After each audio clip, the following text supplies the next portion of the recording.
Hi, I'm Kenya. This is my MTL video on composing and performing the song blog of teaching a friend. And a couple things. No, actually, it wasn't that challenging trying to explain to her what I did. Also because she is a previous music major, so she knew a little bit about music. So explaining like the process wasn't too hard.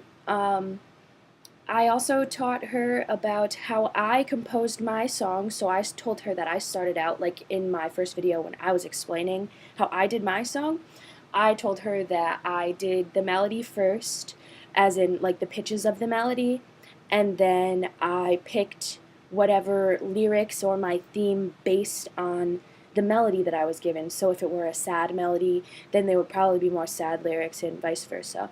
And that was the question that I asked her. I asked her, so how would you start your song? And she said that she would start hers exactly the same that I did. She also said she would use like a poem. She would write it as a poem and like try to use the rhythm of her lyrics to go with her rhythm that she already made with the melody. Um, I guess it wasn't that as much challenging for me as it was explaining about my a cappella, the way that I actually composed my song, because she said if she were to compose her song, she would do it with just voice and guitar.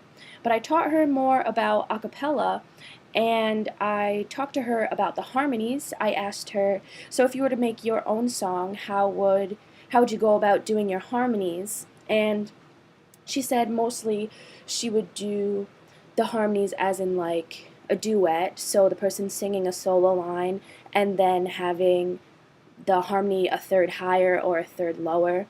And then I also explained to her how not only did I have to do the harmony with the solo line and like the other the other part doing a third lower or higher, I also had to do harmonies as in like chords with doing my bass line with syllables and my berry line or lead line with syllables. And then she had realized that she was like, oh wow, that's actually kind of hard. And then I said, yes, I agree, it was very hard. It was challenging when I did my video, because I had to think very carefully of what intervals that I was using. And I also found that at one point I was like, oh, I really like this line, so I put down the bass line, and then I put down my berry line over the bass line, and then I realized that there was some dissonance that actually did not sound too well, so I had to record it a couple of times.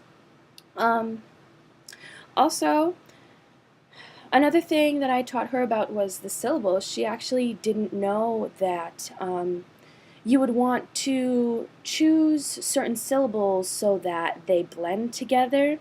So we did it together actually. I had her sing do and I sang dim the same time, and her do was higher and my dim was like a lower note. So we sang them at the same time, and she said, oh wow, yeah, that's not good. And I said, yeah, well, because when you use dim, that syllable makes you fall flat. So that's why you have to be conscious of keeping your lips up like dim. So you'd have to do that. And then we also did a syllable that would two syllables that would go together. So I explained that also, and she was surprised. She was like, "Wow, actually, yeah, I didn't even know that." So what I learned in that sense was, I guess actually I did have to think a little bit while trying to give her examples of the syllables, because I had to think in my head like, wait, which one doesn't work or not. So I did that, and I just learned. I learned on the spot from it, from trying to explain to her, and I used my prior knowledge of a cappella in my a cappella group. Um, yeah, it was a pretty cool experience, and I enjoyed teaching her about a cappella.